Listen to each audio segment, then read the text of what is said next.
Pasando a lo que son las medidas de dispersión, en este videito vamos a trabajar con estas tres que son las más utilizadas: la variancia, el desvío estándar y el coeficiente de variación. Lo que no hay que perder de vista es que la relación entre la variancia y el desvío estándar es muy estrecha. Si nosotros observamos, son prácticamente las mismas fórmulas, solo que para conseguir el desvío estándar lo que habría que hacer es calcularle la raíz cuadrada a la variancia. Y bueno, en ambos casos tenemos dos posibilidades para hacer ese cálculo. Una es haciendo la sumatoria de cada valor de dato menos la media, luego elevar esa diferencia al cuadrado y multiplicarla por su frecuencia, y a ese resultado de sumatoria dividirlo por n, que es el número de casos totales. Y la otra alternativa es sumar cada variable al cuadrado por su frecuencia. A ese valor dividirlo por la cantidad de datos total y luego quitarle lo que es la media aritmética elevada al cuadrado. Eso se podría hacer de las dos formas. Nosotros optamos por trabajar con la segunda. ¿Por qué? Porque vamos a reciclar un cálculo anterior. Nosotros ya tenemos el producto de cada variable por su frecuencia.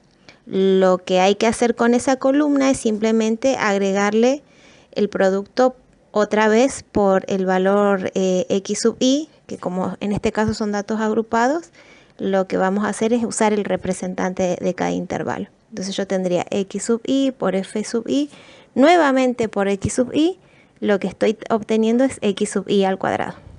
A ese valor de sumatoria, que lo voy a obtener una vez que haga los cálculos parciales y los sume, lo divido por el total de casos y le resto la media aritmética al cuadrado. Si ustedes quieren, pueden verificar estos datos que se presentan a continuación. Lo que nosotros vamos a necesitar básicamente para la fórmula es esta última celdita que tiene el total, que justamente lo que hace ese total es hacer la sumatoria de cada representante del intervalo al cuadrado por la frecuencia absoluta que le corresponde. Vamos a comenzar con la variancia. La sumatoria ya la tengo calculada. Es 5.620.496 dividido el n, que sigue siendo el mismo 45, y le tengo que restar el valor de la media aritmética elevada al cuadrado. Pueden comprobar este cálculo, nos da 2182,81. Acá es importante resaltar que la variancia es un valor que siempre va a ser positivo y me habla de la variabilidad que tienen los datos. La próxima medida de dispersión que vamos a calcular es el desvío estándar. En pantalla se ve la fórmula y acá es importante resaltar que es de fácil cálculo porque, como ya lo habíamos dicho, la relación entre el desvío y la variancia es estrecha, porque es simplemente tomar el valor de la variancia y extraer su raíz cuadrada, que en este caso nos va a dar 46,72. Adjunté acá unos gráficos como para que quede también bien clara la relación. El desvío estándar, al igual que la variancia, está estrechamente relacionada con la media aritmética, con la media de tendencia central que veníamos trabajando. Lo que me dice es cuán dispersos están los datos en relación a la media. Por eso uno habla de la media más menos el desvío. Entonces, hacia la derecha la media más ese desvío y hacia la izquierda la media aritmética menos ese desvío. Lo que yo hice debajo es cuantificar para esta situación cuál es ese desvío que hay en relación a la media, ¿sí? Me dicen que los datos varían en relación a la media entre esos valores que la rodean. Y por último, como medida de dispersión también una de las más utilizadas, el coeficiente de variación.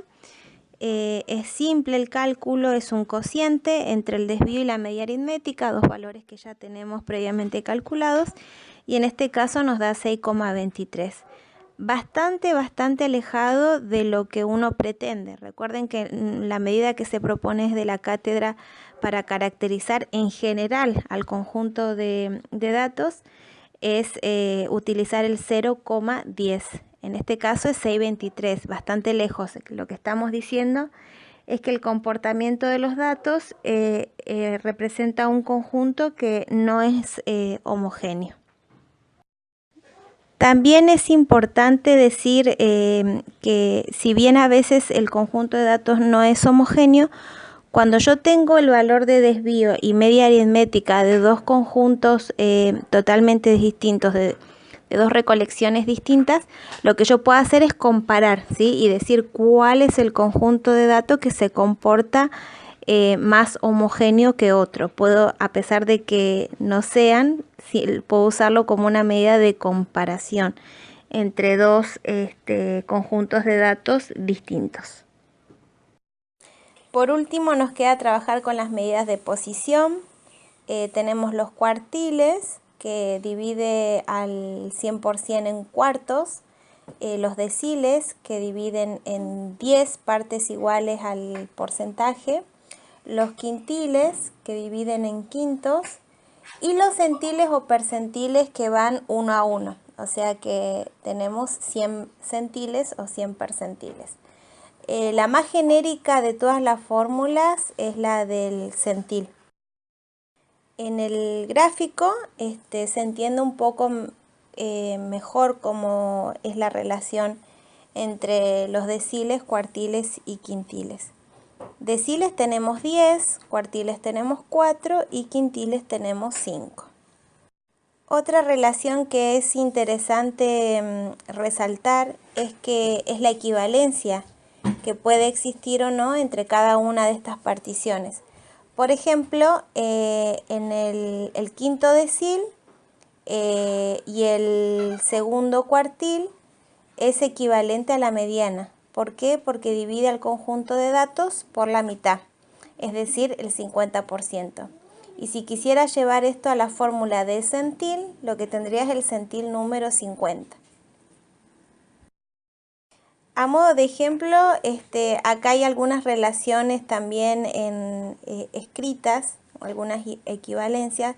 Por ejemplo, el centil 75 es equivalente al tercer cuartil, el centil 60 es equivalente al tercer quintil, el decil número 10 es equivalente al cuarto cuartil, al quinto quintil y al centil 100. Por ahí, en este caso, no tiene mucho sentido trabajar sobre el 100% porque no estaríamos diciendo nada nuevo, ¿sí? Porque estaríamos posicionados al final del conjunto de datos. Y por otro lado la mediana, que es equivalente al quinto decil o al segundo cuartil o al centil número 50, como lo vimos en la gráfica. Otra, como así al pasar, es por ejemplo el decil 8 es equivalente al cuarto cuartil o al centil número 80. Con esto último de esta relación de equivalencias, tiene que quedar más claro que de cualquier forma yo puedo llegar al centil o percentil haciendo la conversión que corresponda. Por eso es la fórmula más general. Usualmente en una consigna nos pueden pedir trabajar con algún decil, quintil o con algún cuartil en especial. Lo que nosotros tenemos que tener claro es la mirada que vamos a hacer sobre esa actividad y tener cuidado con las trampas. Por ejemplo, lo que estamos viendo ahora es en el tercer cuartil, yo lo que estoy diciendo son aquellos datos que están por debajo de un valor de variable. Y por encima, el 25% de los datos estaría por encima de ese valor. Entonces, si a mí me preguntan cuál es el valor de variable que supera el 25%, yo tengo que hacer el cálculo del tercer cuartil, pero lo voy a interpretar como el 25% que está por encima de ese valor. Ahora, si me preguntan cuál es el valor de variable que no supera o que alcanza como máximo el 75%, ahí directamente utilizo el tercer cuartil y lo interpreto de esa forma. Son, digamos, las trampas que se pueden presentar en las actividades. Tener mucho cuidado y pensar antes de hacer el cálculo. ¿Qué me están pidiendo? Un valor que está por encima o por debajo, pero sin perder de vista que las fórmulas siempre son las que se calculan hasta ese valor, o sea, por debajo. Retomando la situación que estamos trabajando, por ejemplo, me podrían preguntar, el 20% de los turnos, ¿cuántos automóviles terminados supera? Entonces, si yo estoy pensando en un valor que supera el 20% de los datos, yo tengo que tener presente que las fórmulas siempre van por debajo. Es decir, que yo no voy a calcular el centil 20, sino que voy a calcular el centil 80 para contestar cuál es el 20% que supera ese valor.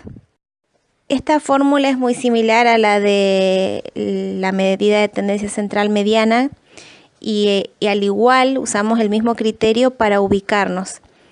El H va a representar el 80, ¿sí? Entonces yo para ubicarme en la tabla de distribución de frecuencias, yo tengo que tener en cuenta que tengo que hacer 80 por n sobre 100.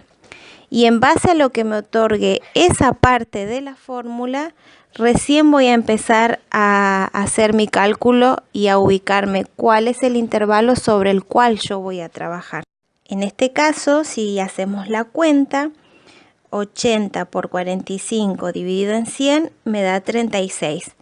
Al igual que en la mediana, yo voy a ingresar por la frecuencia acumulada. ¿Cuál es la frecuencia acumulada que contiene los 36 datos?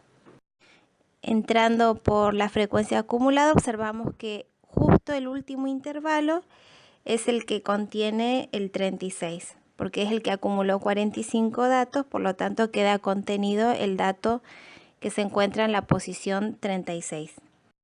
Como en este caso el percentil 80 o centil 80 está en el último intervalo, el límite inferior va a ser 378, la frecuencia acumulada del intervalo anterior es 30, la frecuencia absoluta de ese intervalo es 15 y la amplitud es 28.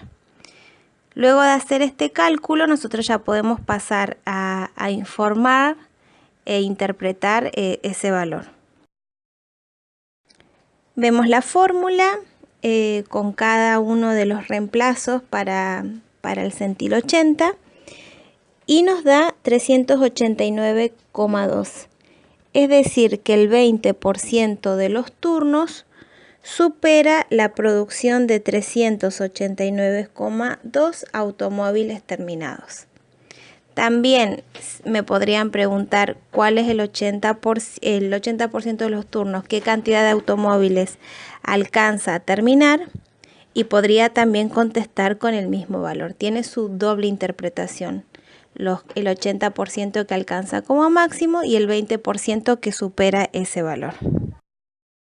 Y como cierre de las medidas de posición, algunos interrogantes de interés, los analizan, los piensan, pueden comentar o directamente enviar sus consultas por correo electrónico. Así que por el momento con este videito llegamos hasta acá.